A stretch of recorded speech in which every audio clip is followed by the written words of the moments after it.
Good morning, everyone, and welcome to our third session on UK Construction Week. This is our second virtual event and the launch of our UK Construction Week online platform. So you'll be able to access all of this content from now on. So anything we do, this session included, people can go back and watch, or you can share with colleagues as well. So whilst we're on here, I wanted to sort of show you some of the features about this platform. We have an ability here for this session, which we've got an amazing panel I'm going to introduce you to in a minute. So if you wanted to ask questions to our panel, you can do that via the discussion box that I've got on my screen. So you can see live discussion is a tab on your screen. And also you can ask questions, you can get involved and talk to other delegates on there as well. So that I would recommend. And also, please do have a look at the exhibitors on here.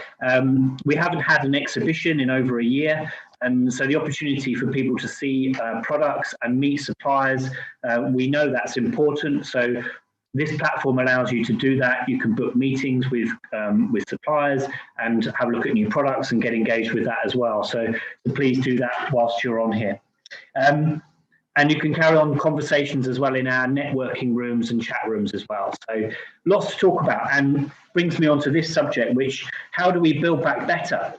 The pandemic has exposed inequalities in our society, and we've got a government that was elected on a level up agenda.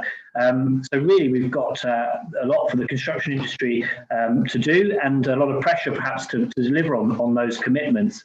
So really today's session is about what the major institutions in the sector are doing, how they've been collaborating, and some of the ideas and predictions for the future, really. So I'm delighted to introduce our panel today. My chair today is Ron Lang. He's the Impact Director at the Construction Innovation Hub. Peter Capelhorn, Chief Executive of the Construction Products Association. Amanda Long, Chief Executive of the Constructors Scheme. Simon Alford, President-elect of the RIBA, Caroline Gumbel, Chief Executive of CIOB, and Gillian Charlesworth, Chief Executive of the BRE. So welcome everybody, an amazing panel. Thank you for joining us today. And yeah, I'm going to hand straight over to you, Ron, to kick off. Many thanks, Nathan. As Nathan said, I'm Ron Lang. I'm Impact Director at the Construction Innovation Hub, and really delighted to be heading what is quite a fantastic panel. I think you'll agree. Before we hand over to this panel of experts, I wanted to set the scene very slightly in terms of what my views of this particular issue are. So I would hold that decision makers, i.e. those investing in our built environment, are faced with increasingly complex decisions. So this isn't, of course, just restricted to construction. This is more and more difficult to make value-based decisions in day-to-day life too. So some cheesy examples, but whether we're talking about the fact that the fair trade bananas at the shops are wrapped in plastic now, and that's quite confusing, or the fact that we're comparing furniture that's made from recycled content with that that's made locally with local materials, it is becoming increasingly difficult. And therefore, I think it's quite safe to say that the definition of better in this context is continuously evolving. And as we all become more aware of the impacts that we can have, both positive and negative, that of course, embracing that definition of better is becoming harder too. So when faced with the need to build back better, how can we balance national policy, organizational values, whilst factoring in local drivers and the needs and wants of stakeholders, of course? Moreover, how do we convert those high-level objectives and drives into meaningful action on projects and programs? Not easy to do. The growing gap between our intentions and our actions must be addressed. But if we're going to do that, we need a more consistent approach to how we define value, how we measure it, and of course, a different shift to how we actually deliver our projects and programs. So for those of you that don't know, over the last 9 months, I've had the pleasure of leading the work around the development of the Value Toolkit, for example. It builds on best practice from across the sector to bring some clarity and consistency to how we embed value-based decision-making in projects and programs. And as that project moves into testing now, I and all those that have contributed to that work are really proud of the level of support and enthusiasm that we continue to receive. It's clear, therefore, there's never been a better opportunity, and there's never been more collective will to drive better social, environmental, and economic outcomes from the way we deliver projects and from the way we operate and maintain our built environment. We can build back better, and we will build back better, but only if we put value and outcomes at the heart of our decision-making and turn our backs on the unsustainable and destructive practice of lowest cost wins. Anyway, that's enough from me. That's my position, I suppose. I'm going to hand straight over to Peter, who's going to set the scene from his perspective. Thanks, Peter. Ron, thank you very much. That was a great intro. So I'm going to pose a few questions as well as just run through where I think we stand. So Build Back Better, that's the key issue. So can we as an industry remedy our problems? Can we fix this industry is the key question as far as I'm concerned. So what have government done since the Grenfell disaster? Well, we've had Hackett. We have had the primary legislation running through the system, yet to be fully rolled out. But behind that, secondary legislation where the detail lies. We've also had the building safety program, lots of people working on the various parts of a new regulatory system, a new regulator, a new product regulator, which is very important, of course, to the CPA, a building control system being reviewed completely from top to bottom. Recently, we've seen the announcement of Paul Morrell heading up the review on testing. And of course, we've had this enormous review of existing problems and the recladding of an awful lot of buildings. So that's a lot of work going on from the government stable. What's industry done? Well, industry has been working, I think, incredibly hard, and I feel that a lot of this work has not really surfaced. But amongst the key points, there's the competence work, 12 working groups, 150 people, headed up by a steering group. We have had 2 reports on competence, and now that's moving into the delivery phase, if I may say so. But of course, that's only part of the industry involved in that question. And I think we need to do more in engaging a lot more across industry in terms of where does competency lie in the industry and where should it be? We've also got, of course, several PAS documents being produced, one on the principal designer, principal contractor, building safety manager. They are moving along at pace. We have an enormous amount of good practice being developed right across the industry, which I think is fabulous to see. But of course, we need to make sure that is coordinated and we don't leave people behind. And of course, from a CPA perspective, I'm really proud of the fact that we have developed the Code for Construction Product Information, and Amanda's going to touch upon that in a minute. So what's still left to do, I think, is the key question. So amongst the top priorities, as far as I'm concerned, is cultural change. Judith Hackett said that in her report several times. Many people have said it. And I think it is one of the most difficult things to create, but we need to involve everybody in this Build Back Better. And key about that, Ron, I think, is the fact that we need to build back respect. We need to build back respect for the industry, build back respect for the buildings, the assets we produce. And above all, we need to build back respect for the occupants and the building users. I think the industry has completely lost it with respect to that. And amongst the key issues there, it's respect for regulation. So we need to have an industry which understands compliance is crucial. So there's still an awful lot to do as far as I'm concerned.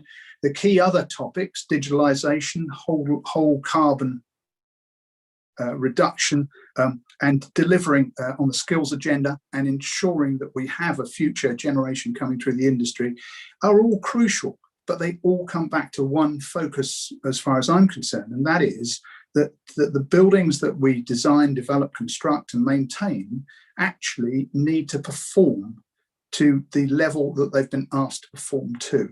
And I think over the last 30 years, we've completely missed that. So I hope that's a reasonable opener to the discussion. Thank you. Thanks, Peter. Lots to think about there. Certainly cultural change, build back respect, really good things for us to talk about as we go through. That leads us neatly on to Amanda. If you want to go next, Amanda, thank you. Thanks very much, Ron. Good morning, everyone. And thank you for inviting me to join the panel. I think some really important points made by both the chair and by Peter. And I just want to build really on some of Peter's points, particularly around respect. By Build Back Better, I don't think we're just talking about the built environment and physical buildings, as Peter was just saying. I actually think we're talking about building back public respect and society's trust. Post-Grenfell, post-Scottish schools, post-Dame Judith Hackett's review, this sector is under deep scrutiny and substantial challenge. Looking at the current public debate, I would suggest that public trust for and belief in the construction industry is at a worrying low. In the articles we will all have seen in the Times at the weekend and this week, the phrases toxic, exposed, and race to the bottom on standards and quality jump out. If anyone scrolled down to read some of the public comment posted underneath the article just on Sunday, for example, it provided a snapshot of some of the contempt, anger, and mistrust that is publicly felt towards the sector. So how do we build back better? The answer for me starts by embracing real, substantial change. And what does that change look like? It's about embracing greater responsibility, accountability, and transparency. And underpinning that will require an absolute step change in leadership and culture, which Peter sort of touched on. Construction is more than just an industry with a range of jobs. It provides the backbone to society, to development, to progress for where we live, we work, and we play. That's a very real responsibility, and embracing that, being transparent and accountable for what the sector is doing, is absolutely critical to building back public and society's trust. And I do believe this industry can deliver. At the Considerate Constructor scheme, we have a community of partners who are willing to collaborate and drive change. We've seen that, and there's very much more to be done. The vision and the strategy for the future of Considerate Constructor scheme, which we were working on all last year and we launched at the end of the last year, is about focusing on raising standards in construction and building trust. So we're reshaping how we work both with the public and the industry so we can help to address greater accountability and transparency, especially in relation to building safety, environmental protection, carbon net zero, building public confidence and social value, and ultimately how all of that adds up to positive legacy. What Peter was saying, buildings that do what they should do. Absolutely key to the change required lies in a step change in culture and leadership, particularly in relation to building safety. So CCS took on and has developed the Building a Safer Future Charter, which originally was launched by the early adopters and supported by MHCLG. And its vision is an industry committed to putting people's safety first. It has a registered signatory sort of entry level, which has now got 170 organisations from across the built environment sector. That's great. But the real prize is how do we shift the bar on leadership and culture, ethics and behaviours in relation to building safety? And how do we do it in a measurable, evidence-based way? The Charter's answer is based on a tried and tested approach, learning from other major hazard sectors. It's through robust benchmarking and independent verification of culture and leadership on a continuous improvement sort of basis. And that's supported by the creation of community where best practice is shared. So that's why the BSF Charter run by CCS is launching its new benchmarking and independent assessment framework, which leads to Charter champion status this month. And I think any organisation which sees itself as part of the future of this sector should be part of what we're doing. We have the first 12 companies who are demonstrating real sectoral leadership. They've signed up. Those organisations include tier one constructors and housing associations, but the Charter is open to architects, to clients, right the way across the built environment value chain. So we have organisations blazing a trail for others to follow. We're also supporting the excellent work of the CPA, as Peter mentioned, in its initiative to develop the Code for Construction Product Information. Once the CCPI's consultation is complete, which ultimately is the end of this month, then CCS will be managing and independently assessing and verifying companies' products information. So CCS and its sister organisations, the BSF Charter and the Code for Construction Product Information, are bringing together a raft of independently assessed and verified codes, which will fundamentally support this industry to raise standards and build trust with the public. And it couldn't be more important. Just to sort of finish on a comment, Dame Judith Hackett has been saying for at least 2 years that the industry should not wait for regulation. With the new Building a Safer Future Charter, benchmarking and verification framework now in place, and with shortly to be followed, the Code for Construction Product Information, again, will be independently verified. These are tools that are available to help the industry build back better and build public trust. And I warmly invite everyone who's here listening to this to invite us and get involved. Thanks very much, Ron. Excellent, thank you. So putting out some of that, building public trust and respect. Again, culture and leadership, learning from other sectors, something I'm really passionate about. And absolutely, don't wait for regulation. I would absolutely support that. Let's move on to Simon next. Simon, if you would.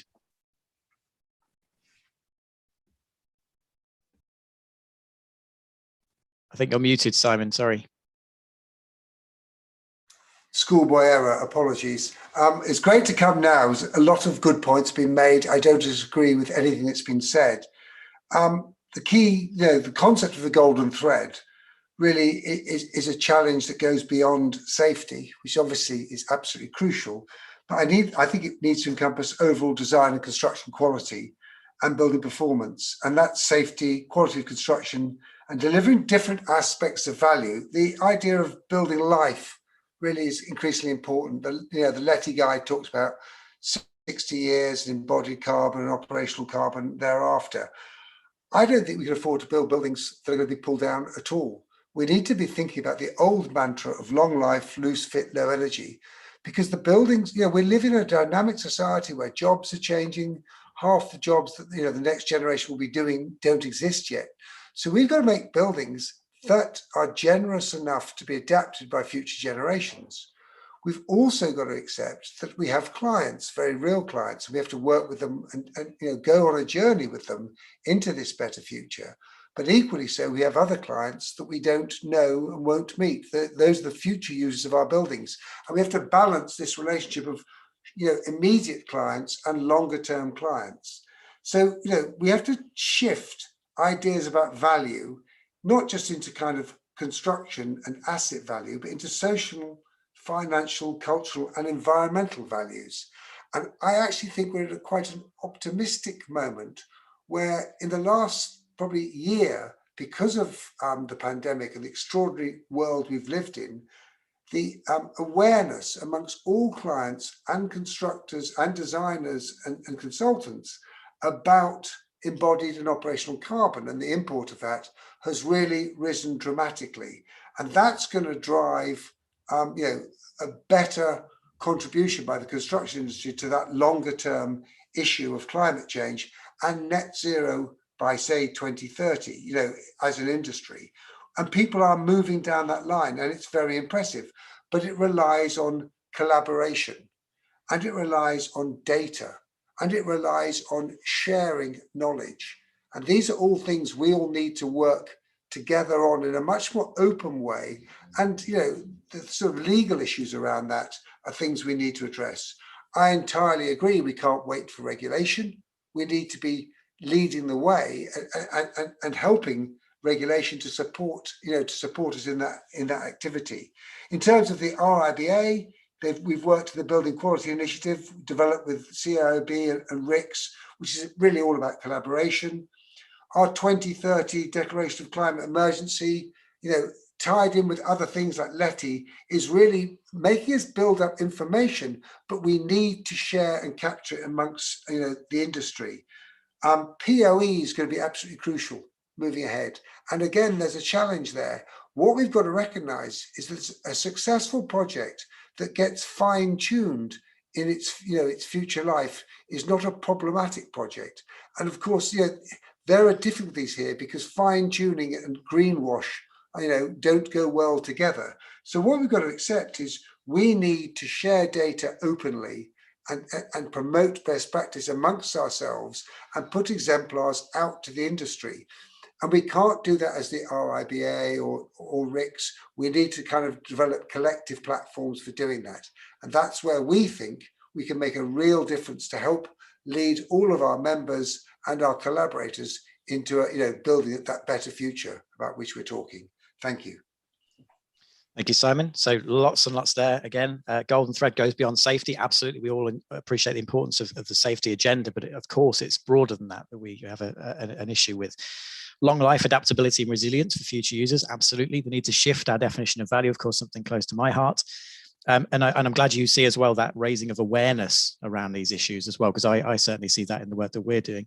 And completely reliance on collaboration, data sharing, openness, completely agree with that. So thanks for all those points, really well made. Next, we're going to go to Caroline, please. Thank you, Ron, and thank you very much to the speakers thus far. And I also look forward to hearing Gillian say your name properly. I stepped into this sector just under 2 years ago, and I was warned. I came from manufacturing engineering, but I was warned at how disjointed this sector was, that there were all these different, many stakeholders all competing with each other.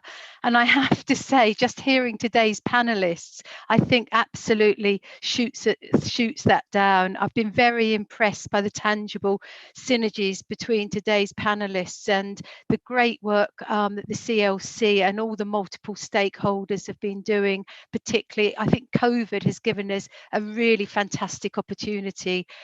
So last week I spoke at the Institute of Government and Public Policy Future of Construction Conference about the construction workforce.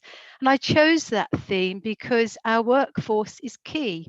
We won't build back better if we haven't invested in recruitment and skill development and created a culture into which we can attract a diverse workforce. Today, I'm picking one of the opportunities we have in construction recruitment, as it's another way in which we, as a society, can build back better. And I'm talking about social mobility. We know that there's a shortfall in skilled labour and that we need new talent. We need to help overcome the perception, which is slowly being eroded, but perhaps not quickly enough, that a career in construction is a fallback position. It is not seen by those making their career choices or their influencers as something rewarding, well paid, or interesting.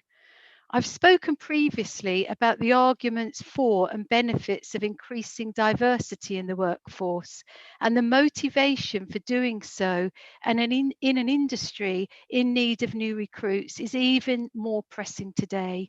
It is essential that improving diversity and inclusion is tackled, and that initiatives around this are supported by leaders across the industry. But an aspect of diversity often overlooked is routes to a professional role for people from a deprived area or disadvantaged background. We must provide better access to the opportunities in construction and support to allow people from all backgrounds to make a success of those opportunities. Research suggests construction has a critical role to play in supporting economic and social mobility. A CIOB report from 2016 indicated that construction is near the top of a list for UK industries for social mobility. This is in part to do with construction as a sector being able to provide opportunities for skilled workers. Our report suggests that UK construction maintains a third of all employment in the skilled occupations groups. It is skilled trades that can provide solid earnings and some security, and then provide a platform for progression, potentially from a trade through to a management role. The other big opportunity in construction industry jobs that focus on making the built environment more energy efficient. Last month, the Construction Industry Training Board issued a report called Building Skills for Net Zero, which suggests an additional 350,000 full-time equivalent jobs will be needed by 2028, focused on delivering improvements to existing buildings to cut energy demand. Now, that's a potential increase of around 13% on the current size of today's workforce. Now, I see this as hugely positive. Being able to offer thousands of people a long-term career as we emerge from a time of crisis sounds like good news for individuals, but also our industry, the economy, and the environment. Being able to offer the younger generation who are seeking a role that makes a positive difference and a real contribution to society, I believe is a great opportunity.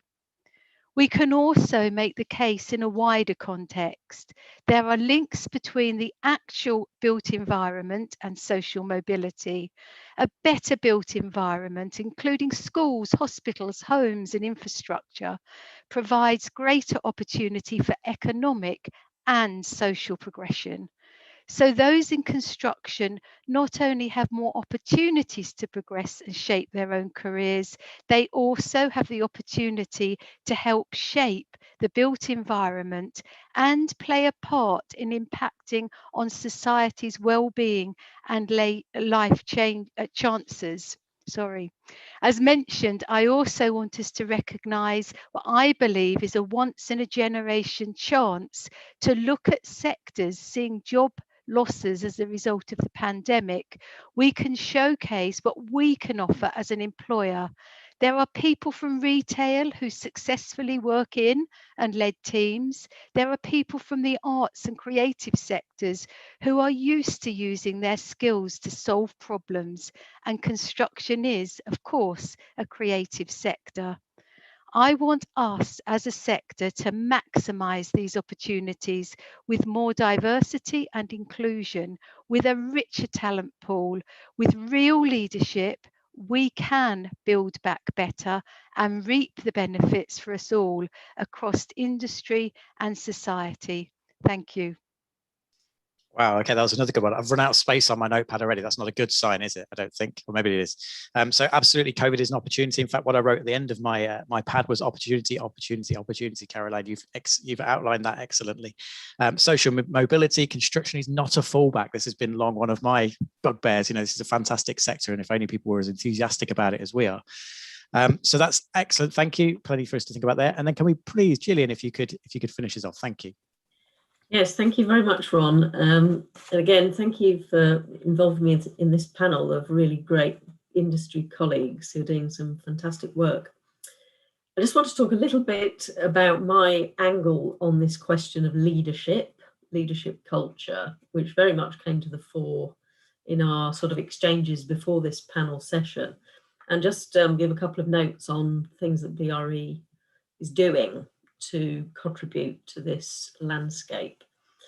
And I think the first point to make is I fully endorse what's been said so far about leadership culture. It is crucial. If we can't get that right, much else that is being done, I think, won't work. I think it's as fundamental as that. But when we talk about leaders, we're not just talking about people like those here today on the panel. I hope we're talking about every single person at this event. We can all be leaders within our own sphere, and we can all be ethical, and we can all make sure that we're competent for the roles that we undertake. And I think, as others have said, if we don't lead responsibly as a whole body of people in this sector, the government will inevitably fall back on more regulation, whether that is on building safety or sustainability. We will see more regulation, there's no doubt about it. But we all know that regulation is costly, but perhaps more importantly, it risks stifling innovation. And I think that is a key message for us. We have a huge amount of talent and skill and ideas in this industry, and we want that to flourish, I would hope. So we need the resources and the bandwidth and the frameworks within which to innovate. So there are two core components of responsible leadership that I want to add to what's already been said. One of them is influence, and the other one is diversity of thinking. Why these words? Well, I always talk about influence when I'm talking about these themes, because I think without influence as a body of people in the sector, we are not going to get our responsible ideas heard and adopted.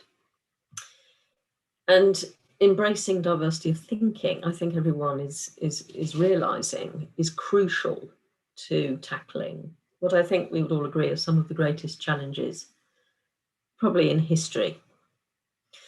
So to my mind, those two words, influence and diversity, but particularly diversity of thinking, are crucial for us as an industry. So what are we doing at BRE? Just briefly, I've been the CEO at BRE for the last couple of years, and we have been going through a major program of transformation. Over that period, we've been very pleased to be working with the Construction Innovation Hub, which of course Ron is a lead player in, and that is a great set of innovative initiatives, which I think will, if we allow them to flourish, will make a huge difference. We have, of course, been pursuing the twin themes of safety and sustainability. We've developed a standard for MMC testing and certification. It's catchily named BPS 7014. I think we probably need to find a new name for that. And we are in the middle of a major overhaul of BREEAM, which I'm sure many here know as our flagship product. So for BRE, the twin focus on safety, building safety, getting ready to play our part in the new regime, and sustainability will continue to be our twin areas of focus.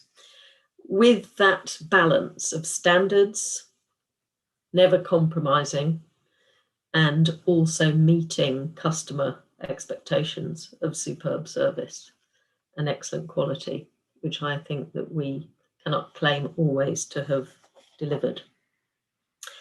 So that's really all I want to say. I'm very much looking forward to hearing the questions that will come forward from the meeting today. And I hope that people are feeling inspired and positive. We have a lot of opportunities, but I think if we don't pursue them, others will come in, other disruptive new businesses will bring in new ideas in our place. So let's embrace the opportunity and do this ourselves. Thank you, Gillian. There's definitely a theme running through this of opportunity. So leadership, we should lead responsibly, absolutely. Can we, I like this idea that can we make positive change before it's forced upon us through regulation? And I absolutely agree, of course, that comes potentially at the cost of innovation. I would completely support that. And the 2 points you make around influence and diversity of thinking, again, really good points as well. So based on the time we've got, questions are starting to come in. So I'm going to try and field some questions. I've got loads, but I'm going to try and hold those back. So the first question, perhaps I think probably for Caroline, but everybody feel free to pitch in. What needs to be done with the next batch of school leavers? And how could we look to employ those who have lost out in hospitality and retail? Thank you. It's a big question, and I think everyone's got a responsibility. I think those already in the sector need to be shouting out more and putting themselves forward as role models. I think we've never had a better opportunity. We've got social media. When I go around the country and around the world and meet my members, I see some fantastic projects. I see very young people, quite inexperienced, actually in some real leadership roles in their own right, often managing multiple, thousands of pound projects or millions of pound projects and having people responsibility, but they don't actually talk about it. They don't actually celebrate what they're doing. They tend to complete that job. It's always a rush at the end, exhausted, then move on to a whole new fresh job without telling people and even talking to their families, their neighbours. So I think I just ask everybody to celebrate the fantastic things that we do. I did listen to Amanda earlier, some of the awful press the sector gets. I do understand why, but we've all got public interest, but this is still a fantastic sector. So my call to action is everybody play their part in promoting us. Thanks, Caroline. And that's why when you talked about construction not being a fallback, that really struck a chord with me, because there are a few careers you can have as much influence as you can in the built environment sector. And again, it's something I'm really passionate about. So we should certainly take that into account. Does anybody else want to think about this question around school leavers specifically? No, it's fine. We have another question. I think Peter. Well, I don't know whether I wanted to add a quick comment, Ron, Yes. which is I talked earlier about diversity of thinking, which is fundamentally, I think, the most important aspect of diversity in terms of delivering success. But if we don't have a diverse range of visible differences on offer, we're not going to attract all the talent we could into this sector. And I think we would all agree as organisational leaders, talent is going to be the most difficult aspect for us, for our organisations and for the wider industry. If we don't look like an attractive, diverse, inclusive place to be, we're not going to tap into the full talent pool. It's as simple as that. Yeah, absolutely agree. Point really well made. And I think it's safe to say that this next generation and the generations beyond that expect more now. So I often talk about the fact that they expect businesses to be making the right decisions. They expect businesses to be acting responsibly. And we need to respond to that because other sectors they are demonstrating that. So completely agree. Can I just add something about this accessibility, which is absolutely crucial? If you want to create a diverse and representative workforce, we need to kind of rethink the way we educate people. And we need to kind of accept that lifelong learning is existing, and therefore, courses need to be more affordable. They need to be more spread out over people's careers. There needs to be, the ability to enter construction and become a professional in any one of the numerous industries that come out of that. So, the pathways can come from different places. At the moment, it's very much school leavers, university or not university, or even other further education colleges are not spoken about. So the programs that do exist aren't spoken about. So there needs to be a fundamental shift, because accessibility also involves affordability. An education model that isn't going to make it so expensive by the time you get through, our industries are unable to pay you back for the debt you've accumulated. We've got to make it attractive to people and kind of accept much more of a different attitude to lifelong learning and continuous training.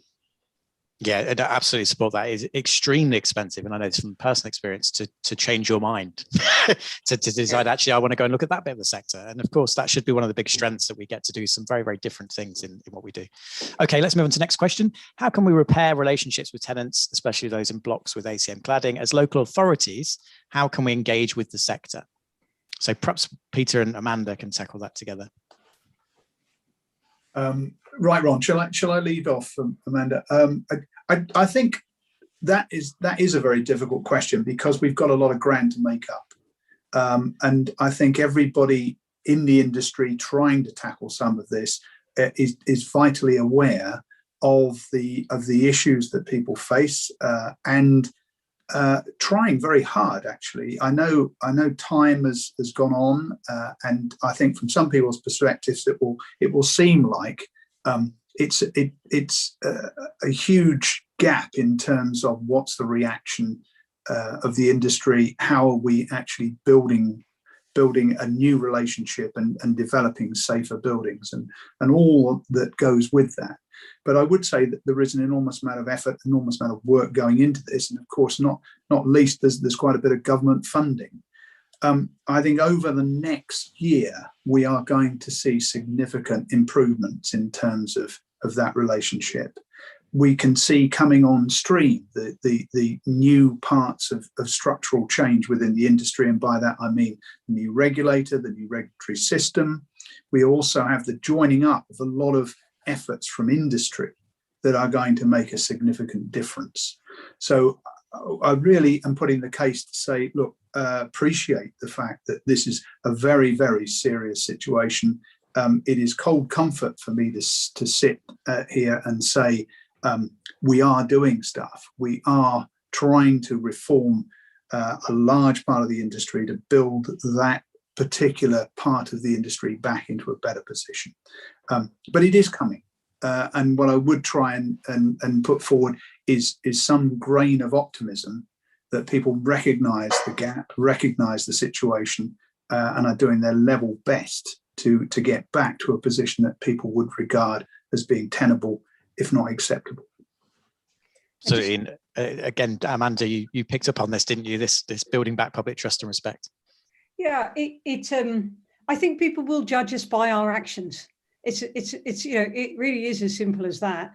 If the construction sector begins to act and doesn't wait for regulation, that is going to be the quickest way to repairing relationships, trying to build trust. It's about getting on with it, not talking, not promising, not suggesting we might do. Let's get on and do it. And that's really what I was saying. You know, we have at CCS we have done things like develop the Building Safer Future Charter for local authorities. What should they do? They should be a registered signatory. They should demand that those that they're working with go through the charter benchmarking and show what they're doing and learn from the systems and processes to get their leadership and culture on building safety into a better place. That is, and we will independently verify it. We'll assess it and verify it, and that will help those that are on the receiving end of those systems and services and the buildings being put in place feel and see and believe that what they're getting is from a better place, being put together, being built back better. I think it's all about acting, Ron, and it does come down to what I was saying before. I mean, I imagine Dame Judith Hackett must be blue in the face with repeating her you know, none of us are deaf, so we hear what she's saying. Why don't we get on and do it? And I think the answer is in the action. Yep, thanks for that, Amanda, and really strong call to action there for the specific question around local authorities too. Next question, and a compliment to head it up, which is nice. Thank you for a really fascinating panel of complimentary speakers. All responsible, influential and inspirational leaders. Thank you very much. Gillian is highlighting a core requirement of accessibility. What do the other speakers feel is their core requirement? Does anyone want to take that one? Ron, if I could maybe just jump in on that one. I think it comes back to my point about respect for me. I get the point about accessibility, and I've been absolutely keen to push that for years. But I think for where we are at this moment in time, Amanda's talking about we got to get on and do it, and I think that's absolutely right. And in embracing many of the things that my colleagues around the table here have spoken about, to me it's about actually the core issue is getting the industry to understand respect, and then feeding that back out into everything that we do. And that covers just about every topic for me, because at the centre of it is making sure that everything does deliver for the industry now, for the industry in future, and of course for the people who industry engages with. Absolutely, thank you. I want to come back to something you said, Simon, around data. So again, something quite close to the work that I'm involved with, but you mentioned about the need for open data and sharing data. And of course, this is a challenge. I wonder if you could just speak a little bit more about your experiences and maybe your recommendations for how we need to move forward. Yeah, I mean, look, take embodied carbon. We're in a dynamic world. We're continuously measuring buildings in a way we weren't measuring them before. Materials are going to change. You know, we're working with contractors who are talking about net zero concrete. You know, so all our mindsets are going to keep shifting. There's a discussion about educating people. I think we educate people to be able to continue to learn, because there's no way you can educate them on the facts. You know, because the world is very, very dynamic. Therefore, there's a sort of fear factor. We live in a world of NDAs, but if you share knowledge, you are almost showing your confidence and your capability. And by sharing knowledge, you're sort of assuming some kind of, let's call it, it's leadership, but with a sense of collaboration and responsibility. And, you know, data on what we are doing with buildings and how they are performing, data on safety, you know, all these things are ways we drive up our own. If you can't measure it, you know, you can't do anything about it. So by measuring and recording, we kind of self-regulate. We drive up, you know, what was once acceptable, inevitably because of the drive for better performance, is no longer acceptable in 2 or 3 years' time. And that is a good thing. We keep driving up the standards we expect of ourselves, our collaborators, you know, of the buildings we deliver, of the people we work with. So I think that is where data is really, really important. And we can't all rely on I have a large practice of 500 people. We can gather quite a lot of data, but not everyone is of that scale. And also, I'm relying on my data. If I could access other people's data, I would learn. Now, there is an issue about learning from someone else's mistakes. It's a positive thing, but law and other things might get in the way of that. But open data, big data lakes, these kinds of things that we professional institutes, professional bodies need to do. But we are so many bodies. There are so many, acronyms in our industry. It can be overwhelming, which is why the call to action struck me. Everyone needs to act on their own accord. But the bodies can help, in a way, share best practice. And if we do that, we're helping everyone act in the best way. So, Simon, Ron, could I just come in there to what Simon's saying? Because I came to the sector a couple of years ago, and one of the things that I've experienced at CCS is sharing, the ability for this sector to share and collaborate is really there, and it's there strongly. CCS has its best practice hub, which is really widely used and really widely contributed to. We're doing the same with building safety, and that comment that Simon's making about sharing, it's something that this sector actually can do really well. And taking that and running with it in this conversation would be really worthwhile, because it's a good place where we can act and we can go from right now. Yeah, I completely agree with that. And I have the pleasure of co-chairing the CLC's performance working group. And we're having this conversation right now. Where is data a point of differentiation of IP effectively? And where is it, where should it be pulled and where should it be shared? And there are other sectors doing this so well. And I think we're on that journey, Amanda. You're right. There are some great examples of where we are doing that well, but I think at a sector level, we're struggling with that. And who should those data aggregators be? It's the same question whenever I have this conversation with people. Okay, but who does the data belong to, and who's got access to it? We need to start to get through some of those barriers, I think. So thanks for that.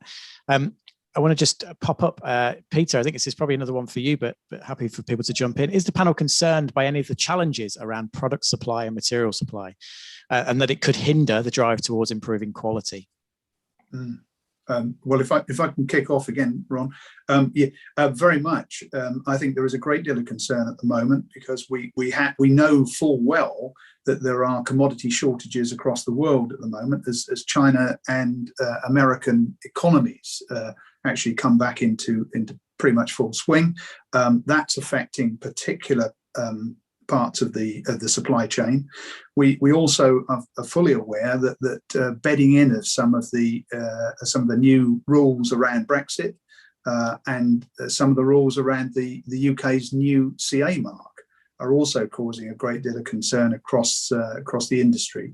And partly that's uncertainty, partly that's coming to grips with a new world. It's also about the industry moving out, hopefully, of the pandemic situation, but we'll see how that's going to shape up in the autumn. So there are lots of challenges for the supply chain. The response is that of course, all the way through the pandemic, the manufacturing in the UK has supported construction very strongly. So people managed to keep going safely, and that in part has helped the economy. But we also know that just down the road, as I say, there's a culmination of these challenges.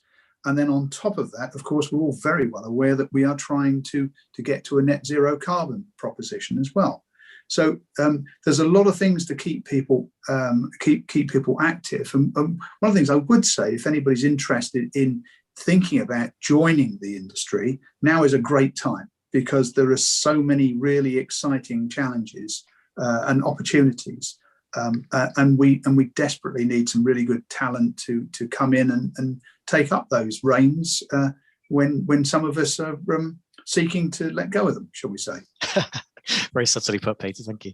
I'm going to attempt to segue here, because the optimist in me says, shortage of materials, there's an opportunity, therefore, to look for different solutions, and let's use materials differently. And of course, Gillian, you'll know all about that. So I'm going to try and pitch this one towards you. It's quite a long one, so bear with me for a second. So Amanda cited Dame Hackett's comment around not waiting for regulation. Yet with new product types, this has its problems. So for best accepted compliance within regulation, unfortunately, so much testing is based on legacy technical and application understandings. And effectively, what the question is saying is, does the panel have a view on how the first so many different products can overcome this problem? So how do we effectively innovate whilst accepting that it's difficult to innovate within that environment? Gillian, can I come to you for that? Mhm. Yes, well, this is very much the focus of a lot of the work that we're doing in terms of our assurance area. I mentioned earlier the new standard that we've developed in terms of testing MMC, and we see a need, I'm sure everyone else here does, to shift away from a sort of moment in time test of a piece of material through to much more focus on third-party certification to give more assurance. I think that's a crucial component of building that trust and confidence back. And yes, there is a cost attached to that, but I think that we have to absolutely face the need for building that trust back in very practical ways, as Amanda said. And then secondly, to think more about developing ways of testing structures and systems rather than just individual components. So I think we will see those two major shifts happening. I'll just make one point, going back to this theme of innovation. I think we need to guard against the notion of, for instance, which we've heard called for, publicising all failed tests, because that is the quickest way to stifle innovation. We need more innovation in materials, as Peter has just alluded to. We need to have more confidence in materials such as timber, which might, provide more sustainable sources. We're not going to get that if we overregulate how that development process is carried out. Having said that, of course, we need to build trust in the testing system. We're pleased to see that there's going to be a focus on testing in the work that's the MHCLG have launched on that theme. So I think we will see, and regulation always needs to keep up with industry, with innovation, and it's in full swing at BRE, and I'm sure many others are. I mean, clearly the product safety regulator is looking at this as well. So we will certainly play our part in working with them. Thanks, Gillian. And of course, with BRE being involved in the hub as well, the work we did around platform-based construction and systems and that element is also high up on the agenda. Yeah. I want to come, Caroline, back to you. So we've talked about social mobility in the context of improving diversity, bringing more people into the workforce. What are the other headlines when it comes to diversity in the industry? Okay, well, I think we've all agreed that the construction industry must attract more people in, and the best possible talent coming in, not those who have not achieved. We want the best coming in. I think we need to focus more on bringing in more women and people from communities that face racial discrimination, obviously people with disabilities, and generally any other underrepresented groups. Otherwise, we're never going to get the benefits of that full richness of having those diverse communities working together. But just why do I say that? But why I say it, for some context, women only make up between 12 and 13% of construction industry workers. Okay, 12 to 13. But only 1 to 2% of those females are actually on site, doing roles on sites. Then people from ethnic minority backgrounds make up just under 6% of the construction industry workforce. And that's against the background, according to government data, where we have 13% of the population in the UK coming from ethnic minorities. So why are only 6% of them in our sector?